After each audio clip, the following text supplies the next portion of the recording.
विभाजन इंडिया ने पकड़ के इंग्लैंड को, और ये जीत यकीन करें ऐसी जीत थी जिसमें पूरी की पूरी टीम ने कंट्रीब्यूट किया है। I mean, he's physically very fit. एक तो young है, एक physically बड़ा fit है, mentally भी बड़ा strong है, and coming back to his cricket, he's got a proper technique. He's a good test player, good T20 player, and of course we've seen उसकी recent form in ODI cricket and here. So yeah, he's a complete player and treat to watch. Yeah. क्या जबरदस्त match हुआ आज कि शुभमन गिल ने जिस तरह की इनिंग खेली और पूरा मैच को लेके चले।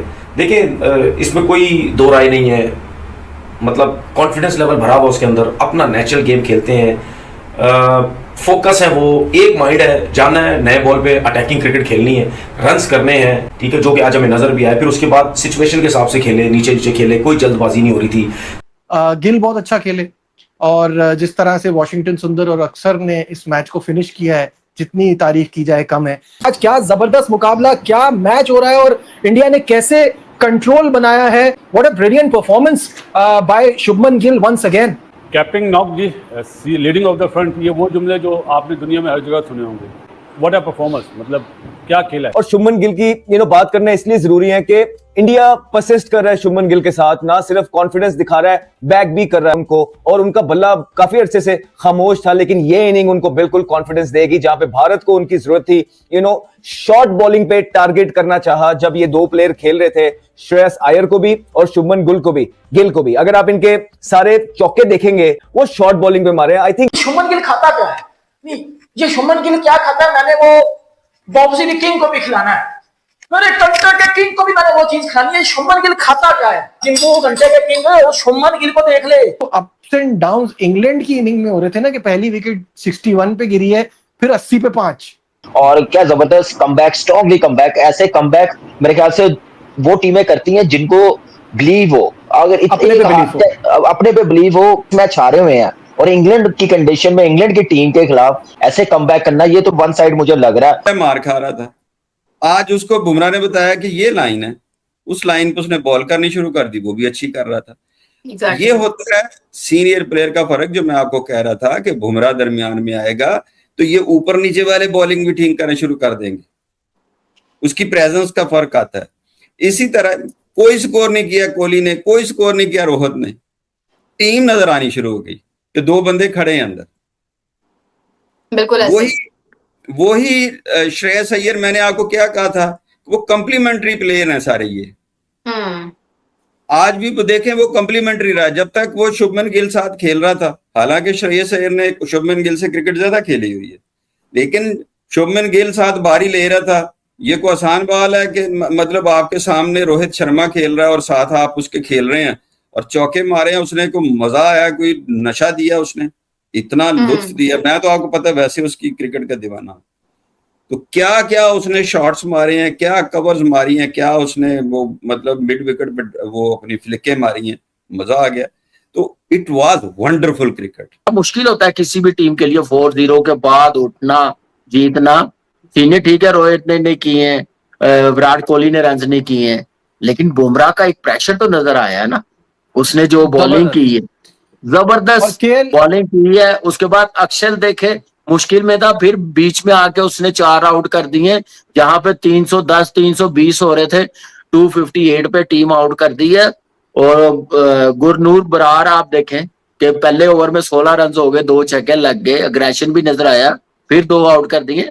तो मिली जुली परफॉर्मेंस रही है, बॉलर्स को क्रेडिट ज्यादा देना चाहिए। उसके बाद फिर जो बैटिंग ने करके दिखाया वो बड़ा जबरदस्त करके दिखाया।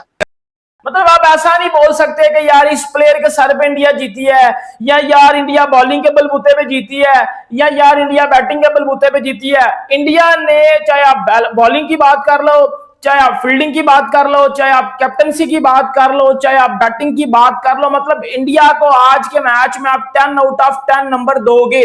और इंग्लैंड को जिस तरह इंडिया ने पकड़ के पेला है, देखो इस मैच में विराट कोहली नहीं चला, इस मैच में रोहित शर्मा नहीं चला।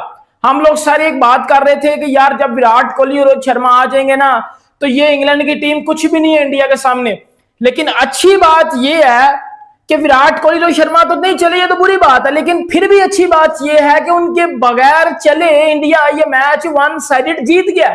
मतलब ना विराट कोहली चला, ना केएल राहुल चला, ना जो है वो रोहित शर्मा चला, और इंडिया वन साइडेड मैच को भाईजान लॉक कर गया है। और सिर्फ क्या हुआ है भाईजान, आज के मैच में आपकी सिलेक्शन अच्छी हुई थी, आज की मैच में आपने मेरिट पे बंदे सिलेक्ट किए थे, आज के मैच में आपने कुछ एक्सपेरिमेंट करने की कोशिश नहीं की, कुछ ओवर कॉन्फिडेंस होने की कोशिश नहीं की, सिर्फ सारी की सारी चीजें आपने टिक की हैं। और फिर क्या होगा, फिर इंडिया अपना आराम से मैच जीत गया। जो शुभमन गिल ने गेम की उससे पहले उनका इंग्लैंड के खिलाफ 100 है, बट इन इंडिया है, यहाँ पे नहीं बन पाया था। आज उनके पास ब्राइट एक चांस था कि वो यहाँ पे कैरी कर सकते थे। खैर कमाल इनिंग खेली और अंडर प्रेशर बहुत खेले, खासकर वो दो चेहरे जिसके ऊपर इंडिया की टीम बैंक करती है, रोहित शर्मा और विराट कोहली, दोनों जल्दी आउट हो गए, मगर इन्होंने अपनी शॉट्स नहीं रोकी और बहुत ही जबरदस्त तरीके के साथ बल्लेबाजी की है। बिल्कुल रन बॉल लेके चले, हाँ किसी किस्म का प्रेशर नहीं आने दिया। हालांकि आप देखो ना, विराट कोहली जब रोहित शर्मा खेल रहे थे तो उनके भी 12 शायद 11 रन से 21 बॉलों पे 21वीं बॉल पे तो वो आउट हो गए। तो वो उनकी शॉट्स बिल्कुल लग रही थी और वो परफेक्ट, जिसको कहते हैं ना परफेक्ट प्लेसिंग, वो हो रही थी। ग्राउंड शॉट जिस तरह की उन्होंने, और एक कवर ड्राइव तो सने भी बहुत ही खूबसूरत मारा यार, मजा आया देखने का। नहीं, ओवरऑल इनिंग बहुत शानदार थी, बहुत मजेदार इनिंग खेली उन्होंने। और जब वो टाइड आउट हुए थे उसके बाद थोड़ा कोलैप्स आया इंडिया के अंदर, थोड़ा सा। एक वो श्रेयस अय्यर को रन आउट नहीं होना चाहिए था, ऊपर नीचे विकेट्स गिर गए। नहीं, श्रेयस अय्यर के रनआउट के ऊपर उसको सोचना चाहिए, वो रनआउट नहीं बनता था, नहीं होना चाहिए था, जस्ट फ्रैक्शन पीछे था, वो नहीं बनता था, मतलब लेजी हुआ है कहीं से। सिंगल था, सिंगल आना चाहिए था, वो गलत हुआ। उसके बाद केएल राहुल का क्लीन बोल्ड होना। टूट गई है भारत की लगातार 7 मैचेस के अंदर जीत ना हासिल करने के बाद बिल आखिर इनको जीत मिल ही गई। और कैसे मिली वो रिजल्ट आपके सामने है कि भारत ने इंग्लैंड को हरा दिया है। पहला ओडीआई मैच, T20 में नहीं तो नहीं, लेकिन ओडीआई के अंदर टीम बदली, बट परफॉर्मेंस जो थी, देखो एक तो चीज माननी पड़ेगी, शुभमन गिल लव्स इंग्लैंड। गिल का टेस्ट अगर आप निकालो, जो टेस्ट सीरीज हुई थी लास्ट, उसके अंदर शुभमन गिल ने इंग्लैंड के अंदर 200 मारा, 150 मारा, सबसे ज्यादा रन मारे, शानदार खेल रहा था, बड़ी परफॉर्मेंस करके दिखाई, अकेला लीड कर रहा था। और आज भी अगर आप देखो, रिटायर हटना होता, सेंचुरी पक्की थी, लीडिंग फ्रॉम द फ्रंट, जब से कप्तान बना बड़ी अच्छी परफॉर्मेंस करके दिखा रहा है। और भाई साहब अपनी टीम को जितवाने के अंदर रन किए हैं। अक्षर पटेल ने 50 किया, लेकिन दी पॉइंट इस गिल ने मैच पहले ही सीधा कर दिया हुआ था, वो तो बाद में एंड पे बहुत स्लो इंडिया ने मैच को खत्म किया, पहले खत्म कर लेना चाहिए था। लेकिन अगेन मैं कहूंगा, शुभमन गिल ने आज बड़ा प्यारा खेला, यही जीता, इसी वजह से जीते क्योंकि इन्होंने 580 के ऊपर 5 आउट थे इंग्लैंड के, उसके बाद इन्होंने 250 खा लिया। मुझे ऐसी फीलिंग आ रही थी ऐ भी हट गए, ये भी हार जाएंगे। फिर उसके बाद जब रोहित और कोहली आउट हो गए, रोहित शर्मा आते साथ आउट हो गया, फिर विराट कोहली जो थे वो जिसको कहते हैं ना एकदम से आउट हो गए रोहित के बाद, इट्स फील्स लाइक के लो भी मैच यहाँ पे गया। लेकिन शुभमन गिल ने जो पार्टनरशिप लगाई श्रेयस अय्यर के साथ, अय्यर अच्छे रन करके गया, फिर एंड पे अक्षर पटेल ने रन किए।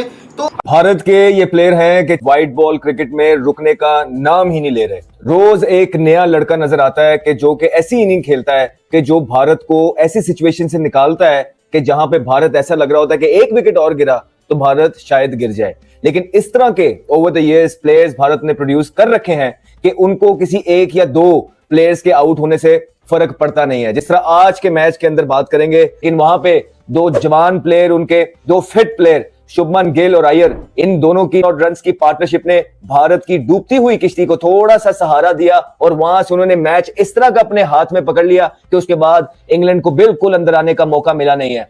जो एक प्रेशर डेवलप था वो इंग्लैंड ने खो दिया। अय्यर से इन्होंने शॉर्ट बॉलिंग का स्टार्ट किया, जब इन्होंने शॉर्ट लेग भी बिठाया, स्क्वायर लेग भी लिया पीछे। उसके बाद गिल ने भी शुरू के अंदर जितने चौके मारे अपनी बैटिंग के अंदर, आप देखें इस हाइट पे बॉल थे और इस हाइट के बॉल को ये दोनों अपराइट स्टांस से खड़े होते हैं, थोड़े से लंबे भी हैं और इनको शॉर्ट बॉल खेलना आसान है। और मुझे लगता है कि फीड किया इंग्लैंड के बॉलर्स ने, इनको गलत जज किया जो वो समझ रहे थे कि शायद ये पुरानी इंडियन टीम है या ये एशिया की कोई और टीम है कि 145 पे आके हम इनको बाउंसरें मारेंगे और ये भीगी बिल्लियों की तरह जो है ना यूं छुप जाएंगे। नहीं, उन्होंने बाउंसरों का जवाब दिया, बल्कि उसका ऐसा जवाब दिया कि झटका मारा इंग्लैंड को और इंग्लैंड जो है वो झटके को संभाल नहीं सका। ये पार्टनरशिप जो थी, इन्होंने बड़ा वेल कंस्ट्रक्टेड इन्होंने पार्टनरशिप लगाई है। T20 में हुई है, 4-0 से T20 सीरीज उन्होंने जीती है, तो कॉन्फिडेंस उनमें भी है। फिर जो रूट जितनी देर क्रीज पे है तो एक बंदा तो जज करता है ना कि नहीं यार जी ये जितनी देर क्रीज पे है इतना टोटल तो हो जाएगा कि एटलीस्ट फाइट हो सके।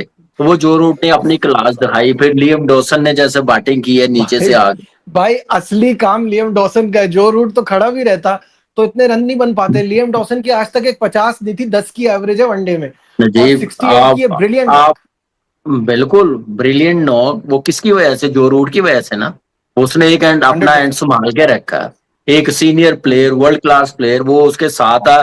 ठीक है, उसको रन नहीं मिल रहे थे, लेकिन लियम डॉसन का ठीक है कैच भी निकला कॉटन बोर्ड, लेकिन यह है कि वो अपनी फ्लो में खेलता गया, जिसकी वजह से स्कोर बोर्ड चलता गया। आउट गलत टाइम हुआ, फर्स्ट 50 बनाई है, बड़ी जबरदस्त बैटिंग की है।